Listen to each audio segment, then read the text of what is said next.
राम राम जी, स्वागत है आपका। चलिए आज दिन भर की सभी छोटी बड़ी खबरों को जान लेते हैं। तो देखिए, महाराष्ट्र में अब खुला खाने का तेल नहीं बिकेगा। एफडीए ने खुले सरसों के तेल पर महाराष्ट्र में पूरी तरह से रोक लगा दी है। अब दुकानदार बड़े डब्बों से निकाल कर सीधे तेल नहीं बेच पाएंगे, यानी अब से केवल सीलबंद और पैक किए हुआ तेल ही महाराष्ट्र के बाजारों में उपलब्ध किया जाएगा। तो काशी विश्वनाथ मंदिर में भी सावन के महीने में भक्तों की भारी भीड़ उमड़ रही है। सावन के शुरुआती 19 दिनों में ही 53 लाख से ज़्यादा भक्त बाबा जी के दर्शन कर चुके हैं। अकेले 3 सोमवार में ही 15 लाख से अधिक लोगों ने पूजा अर्चना की है। मंदिर प्रशासन का अनुमान है कि सावन के अंत में यह आंकड़ा 80 लाख के पार भी जा सकता है। जबकि अयोध्या के श्री राम मंदिर में चढ़ावा चोरी होने के बाद अब सुरक्षा काफ़ी सख्त कर दी गई है। मंदिर में काम करने वाले करीब 1000 कर्मचारी अब पूरी तरह से नज़र रखी जाएगी उन पर, और उनकी उपस्थिति अब चेहरा पहचान कर फेस रिकग्निशन सिस्टम से दर्ज किया जाएगा। जगह जगह पर नए कैमरे लगा दिए गए हैं और ड्यूटी से गायब रहने या लेट आने वाले कर्मचारियों पर तुरंत कार्रवाई की जाएगी। चलिए आगे देखिए, तो देश भर में चीनी की कीमतें आसमान छू रही हैं। इसी को लेकर जब बिहार सरकार के मंत्री से प्रश्न पूछा गया तो उनका तर्कहीन बयान सुनिए। उन्होंने कहा कि चीनी के दाम बढ़ने से आम लोगों को कोई फर्क नहीं पड़ेगा, क्योंकि चीनी रोज खाने की चीज़ नहीं है। वैसे भी आजकल सबको डायबिटीज हो रही है, तो भला कौन मिठाई खाएगा। तो उन मंत्री जी ने तो उनके मुंह में जो आया वो बोल दिया। लेकिन अब देखिए, उनके ही क्षेत्र बिहार में बीते 7 दिनों में चीनी 10 रुपये से अधिक महंगी हो चुकी है। भोपाल में भी शक्कर 67 रुपये प्रति किलो पहुंच गई है। पूरे देश भर में बीते 15 दिन में ही 20 से 22 रुपये से ज़्यादा चीनी महंगी हो चुकी है और अभी भी दाम बढ़ते ही जा रहे हैं।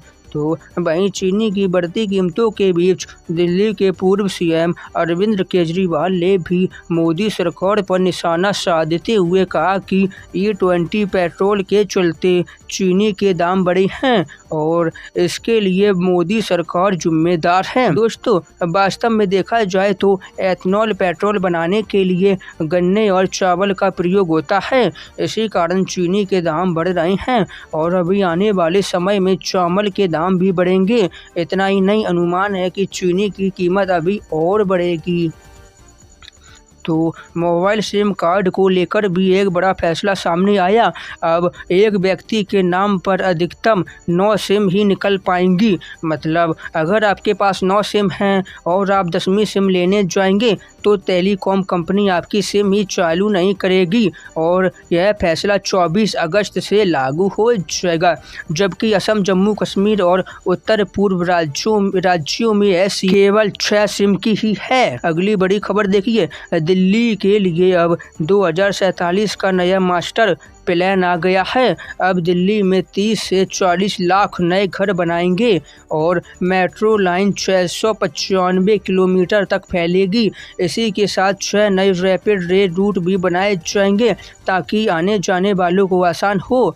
इतना ही नहीं, दिल्ली में 200 से ज़्यादा नई इलेक्ट्रॉनिक बसें भी मिल चुकी हैं राजधानी को। तो दिल्ली में कुल मिलाकर अब 5000 से भी ज़्यादा इलेक्ट्रॉनिक बसें हो चुकी हैं। आगे देखिए, प्रधानमंत्री नरेंद्र मोदी की विदेशी यात्रा को लेकर इस साल लगभग 74.5 करोड़ रुपए खर्च हुए, जबकि 2021 से देखा जाए तो अभी 2026 तक कुल मिलाकर 557 करोड़ से अधिक खर्च हो चुका है रुपया भारत देश का। यूपी बोर्ड की 12वीं परीक्षा में भी बड़ा बदलाव होने वाला है। अब छात्रों को रट्टा नहीं मारना पड़ेगा, बल्कि उनकी समझ पर ध्यान दिया जाएगा।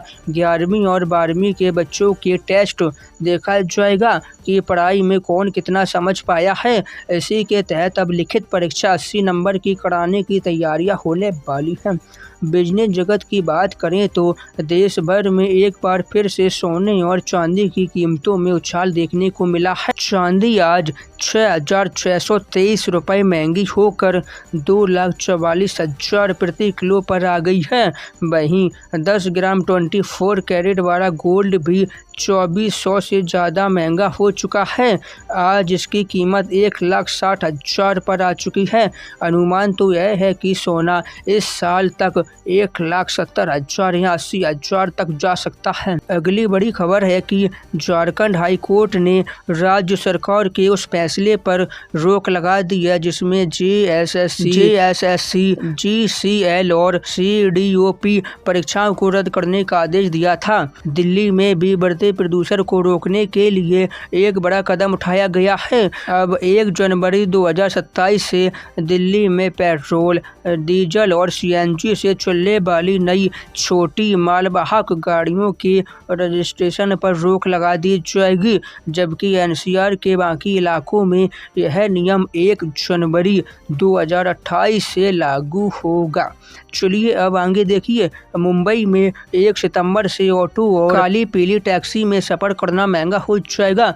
मुंबई अथॉरिटी ने किराए में बढ़ोतरी कर दी है, जिसके बाद अब ऑटो का न्यूनतम किराया 26 रुपये से बढ़कर 27 रुपये और टैक्सी का किराया 31 रुपये से बढ़कर 33 रुपये कर दिया जाएगा आने वाले समय में। शिक्षा क्षेत्र से भी हैरान करने वाली घटना सामने आई। दरअसल बिहार के प्राथमिक विद्यालय रामबिहारीपुरी में शिक्षकों के आपसी विवाद के चलते नुकसान हुआ है मासूम बच्चों का, क्योंकि यहाँ पर शिक्षक आपस में लड़ते रहे, जिसके कारण बीते 51 दिनों से ज़्यादा बच्चों को मिड डे मील यानी दोपहर में सरकारी स्कूल में फ्री भोजन मिलता है ना, वो बिल्कुल भी नहीं दिया गया, पूरी तरह से बंद ही रख दिया। इतना ही नहीं, अलग अलग कक्षाओं के बच्चों को भी एक ही कमरे में बिठा दिया। अगली बड़ी खबर देखिए, महाराष्ट्र में आरटीओ अधिकारियों ने ऑटो और टैक्सी चालकों के लिए मराठी भाषा की परीक्षा शुरू कर दी है। इसमें कमज़ोर पाए जाने वाले चालकों को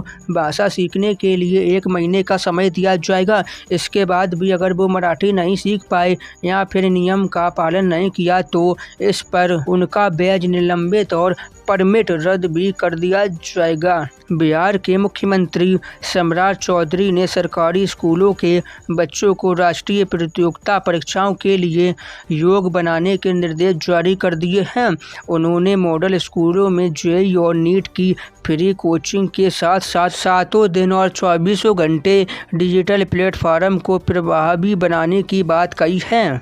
मध्य प्रदेश से भी देखिए, टीकमगढ़ दौरे पर पहुंचे मुख्यमंत्री मोहन यादव ने जिला अस्पताल का निरीक्षण किया और कुपोषित बच्चों एवं उनकी माताओं को फल दिए। सीएम ने कहा कि माताएं बेहतर आहार लेंगी तभी तो बच्चा कुपोषित से बचेगा। बात करें उत्तर प्रदेश की तो यूपी में साल 2027 में होने वाली विधानसभा से पहले बीजेपी ने बड़ा दांव खेल दिया है।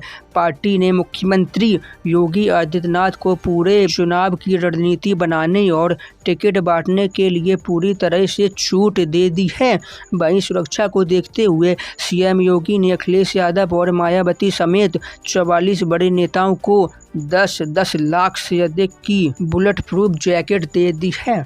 इधर पश्चिम बंगाल में बार काउंसिल चुनाव में ममता बनर्जी की पार्टी टीएमसी ने 23 में से 15 सीटों पर एक तरफा जीत प्राप्त की, जबकि बीजेपी केवल 3 सीटों में ही सिमटी। गृह मंत्री अमित शाह ने भी कांग्रेस पर बड़ा हमला बोला। अमित शाह ने कहा कि कांग्रेस ने राष्ट्रीय गीत वंदे मातरम के 2 टुकड़े किए। कांग्रेस हमेशा देश विरोधी फैसले लेती है। वहीं तेलंगाना के मुख्यमंत्री रेवंत रेड्डी को लेकर बड़ी खबर है कि अमेरिका जाने की इजाज़त नहीं मिली उनको। उन्होंने दावा किया कि केंद्र सरकार ने राजनीति आधार पर उनके दौरे को रोक लगा दी है। जबकि अयोध्या के श्री राम मंदिर चढ़ावा चोरी को लेकर कांग्रेस पार्टी अब आने वाले 1 हफ्ते में देश भर में सभी के घर घर जाएगी और इसे बड़ा विषय बनाकर जनता के बीच उजागर करेगी। तो बस आज के लिए इतना ही। वीडियो को लाइक, चैनल को सब्सक्राइब कर देना। हम आपसे कल फिर मिलेंगे। राम राम।